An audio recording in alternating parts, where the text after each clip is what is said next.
আজ আমার মন ভালো নেই। বাফলো পেন্সিলে মোটা লিড দিয়ে তির্যক লাইনে একে একে উঠে আসছে মতি ঝর্ণার আঁকা বাঁকা মেঠো পথ। খালটা, খালের পাড়েই মনীষাদের বাড়ি। আমার আঁকা প্রায় শেষ, এমন সময় মনীষা এলো। একটা শব্দ শুনেছিলাম, কাঠের দরজা খটাং করে খোলা। বাহ, বেশ সুন্দর হয়েছে তো। মনীষার গলায় আমার প্রশংসা শুনে ঘাড় ফিরে তাকালাম।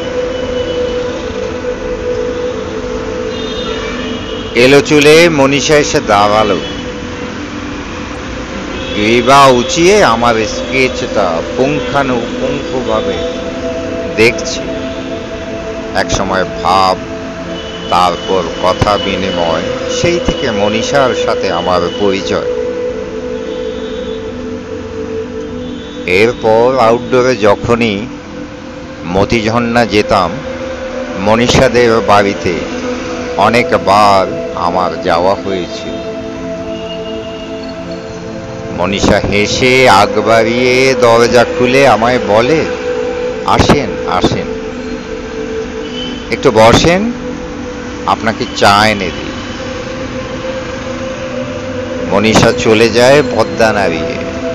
আমি বসে থাকি, স্কেচ করব। আজ কি স্কেচ করব এ নিয়ে আমি ভীষণ দ্বন্দ্বে পড়ে যাই। মনীষা আসে চা হাতে নিয়ে, এ কথা সে কথা, কখনো গল্প, কখনো কবিতা, কখনো রাজনীতি। এ নিয়ে কখনো কথা একটা সমঝোতা আশা হয়, তারপর বাক বিতণ্ডা, কখনো বা রাগ করে চলে আসে। এরপর অনেকবার মনীষাদের বাড়ি যাওয়া হয়েছিল আমার। যখনই মতিঝর্ণায় যেতাম, তখনই মনীষা এসে আমাকে ওদের বাসায় নিয়ে বসাতো। আমি বহুবার মনীষাদের বাসায় গিয়েছি, মনীষার সাথে বহুবার সময় কাটিয়েছি। মনীষা আমার দিকে এক সময় কিরকম একটা চাহনি দিয়ে তাকাতো। আমি ভাবতাম অন্য কথা, সে অন্য কথা এক সময় মনের ভিতরে ধুক ধুক করে উঠত, কিন্তু কখনো বলা হয়নি।